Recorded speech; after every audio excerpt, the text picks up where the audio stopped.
In 1918, one of the largest, best-equipped German U-boats executed the only attack on U.S. soil during World War I. A rain of shells fell on top of Nauset Beach in Massachusetts, while hundreds of people gathered to witness a real naval battle. The American sailors aboard the Perth Amboy convoy stood no chance against the powerful U-156 submarine. Even the Naval Air Support was caught off guard. Fortunately, the German warship continuously missed its target, but it was still more powerful than the inert bombs the inexperienced American anti-submarine patrols had to defend themselves. Air Support eventually arrived to help, and that Sunday morning in the summer of 1918 went down in history for the bravery shown during combat. Just as a local reportedly claimed, quote, "Cape Cod has met the German submarine menace and is not afraid."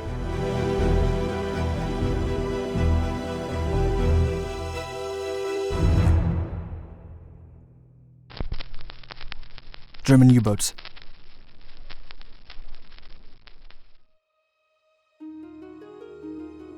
Before World War I, submarine battles had only been the topic of novels.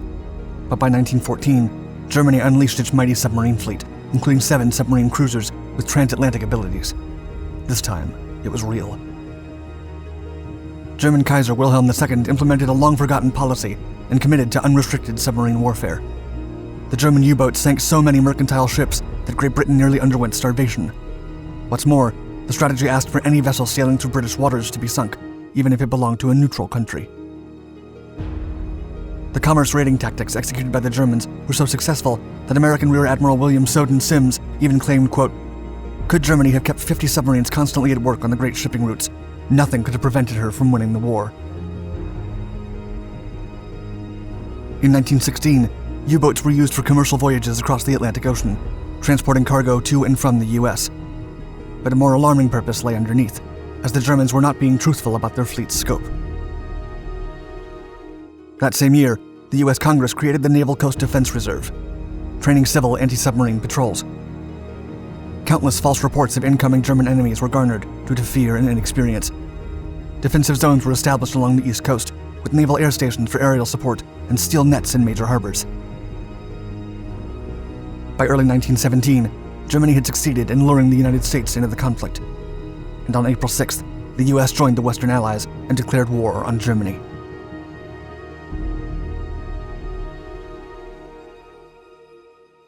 A historic Sunday morning.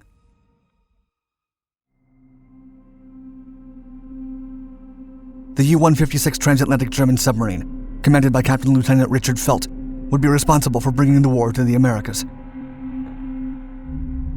On July 19th, the USS San Diego had sunk south of Long Island after impacting a mine placed by a German submarine near the New York harbor. It would become the only capital ship to be lost by the U.S. forces during the war. 2 days later, the U-boat reached the coast of Massachusetts, likely searching for a submarine communications cable that ran from Orleans all the way to Brest in France. The tiny fisherman town on Cape Cod's peninsula accommodated tourists and beachgoers, in addition to its 1,000 residents. On that calm Sunday morning, the locals were suddenly jolted by artillery noises off the coast. Falling shells on the beach terrorized bystanders, and an attack was imminent. The quiet coastal village of Orleans was about to get a taste of actual combat. The first time the U.S. had been shelled by foreign artillery since the Siege of Texas in 1846.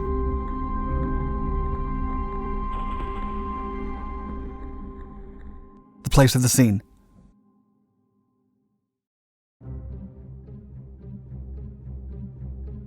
"32 Americans were aboard a 5-vessel convoy heading towards the Virginia Capes, including 4 women, 5 children, and a family dog.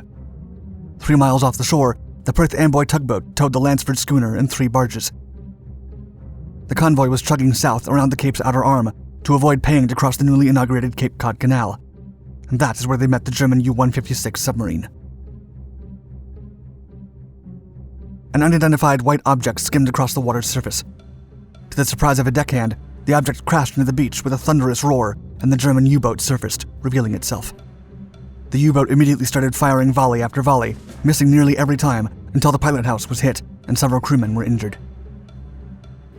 Perth Amboy Captain Tapley would remark, quote, "I never saw a more glaring example of rotten marksmanship. Stray shells landed all over Nauset Beach. 11-year-old Jack Ainsley, son of barge captain Charles Ainsley, stood courageously on its deck. He waved the American flag at the Germans seemingly enjoying the affair. But then the submarine went down the line and sank 3 barges in a row. Tapley gave the order to abandon the ships and board the lifeboats. Several people were injured, but they arrived safely ashore, while young Jack continued to wave his flag proudly. However, the Ainsley's family dog, Rex, had gone missing. First responders from Coast Guard Station No. 40 came to the passengers' rescue and provided first aid to the injured. The lifesavers had never tried to save people during open fire, but they did as good as possible. Worried that enemy fire would hit the rescuers, Captain Tapley shouted a warning from his lifeboat, quote, "All have left the barges. My crew is here. For Christ's sake, don't go out where they are." Meanwhile, fisherman Walter Eldridge approached the Lansford, with its stern still poking out of the water, and was met by the joyous yelps of Rex, the dog.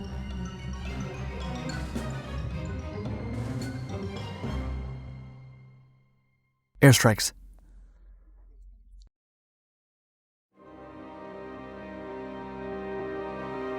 The Chatham Naval Air Station, 7 miles to the south, was the nearest airbase from Orleans.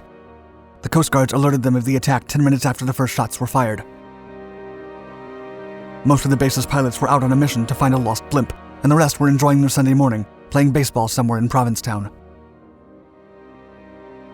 Still, Lieutenant Elijah Williams, the executive officer at the Chatham Naval Air Station, managed to dispatch an HS-1L flying boat immediately to Orleans.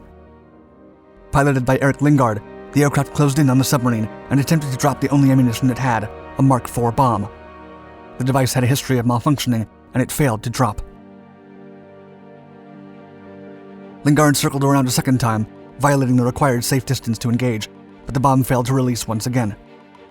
Frustrated, the pilot jumped out of the cockpit and onto the lower wing, gripped the plane's strut, and dropped the single bomb with his free hand. The bomb was a dud, and it failed to explode. And to make matters worse, the U-156 aimed its deck guns at Lingard's aircraft, but failed to hit its target. Aerial reinforcements soon arrived, while the submarine continued attacking the remaining ships from the convoy. Back at the airbase, Captain Philip Eaton came back from the missing blimp search and immediately took off in an R-9 seaplane towards the combat zone. Upon arrival, the submarine fired at the seaplane. Eaton then dropped a bomb on top of the submarine as its crew scrambled down the hatch. But the Mark IV merely created a splash 100 feet from the U-156. According to Richard Crisp's 1922 book, A History of the United States Coast Guard in the World War, Eaton lamented, quote, "Had the bomb functioned, the submarine would have literally been smashed." Enraged, he dumped a toolbox and all the tools in hand, hoping they would at least hit one German sailor. Meanwhile, the Germans believed that American reinforcements would soon be coming, and unaware that the aircraft were out of bombs, opted to flee. At approximately 11:25 a.m., Captain Felt gave the order to dive, and the submarine soon disappeared.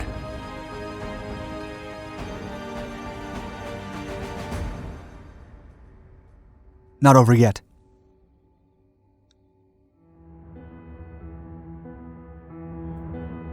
After the initial shock on American land, rumors swirled that a German mothership was hiding somewhere in the Atlantic, which tended to the submarine fleet. The press offered rewards for information on the German supply bases. Even the Secretary of the Navy had to intervene and forbid the press to report on American ship displacements. Moreover, extreme security measures were taken to control the movement on the coast, such as banning bright lights that could signal hostile vessels.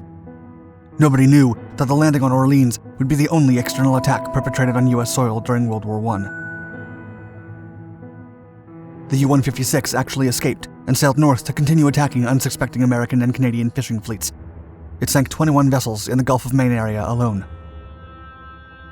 To save some fuel, the boat seized Canadian steam trawler Triumph, removed the crew, and boarded it, along with guns and several bombs. The Germans used it as a surface raider and took 6 ships this way, until their cover was exposed. Then the captain gave the order to send it to the bottom of the ocean. 2.5 months after leaving port, the U-156's batteries were low, its ammunition nearly exhausted, and the crew was fatigued. The submarine headed home, while continuing to wreak havoc on its way back. Overall, the U-156 sank a total of 44 ships from Great Britain, France, Sweden, and Norway, but mainly American and Canadian. However, it never returned to port. It is presumed that during its last mission along the Northern Barrage, a minefield between Great Britain and Norway, the submarine struck a mine and sank. A sign above the Orleans beach, still commemorates the engagement. It reads, quote, 3 miles offshore, in the direction of the arrow, was the scene of attack of a German submarine on a tug and barges, July 21, 1918.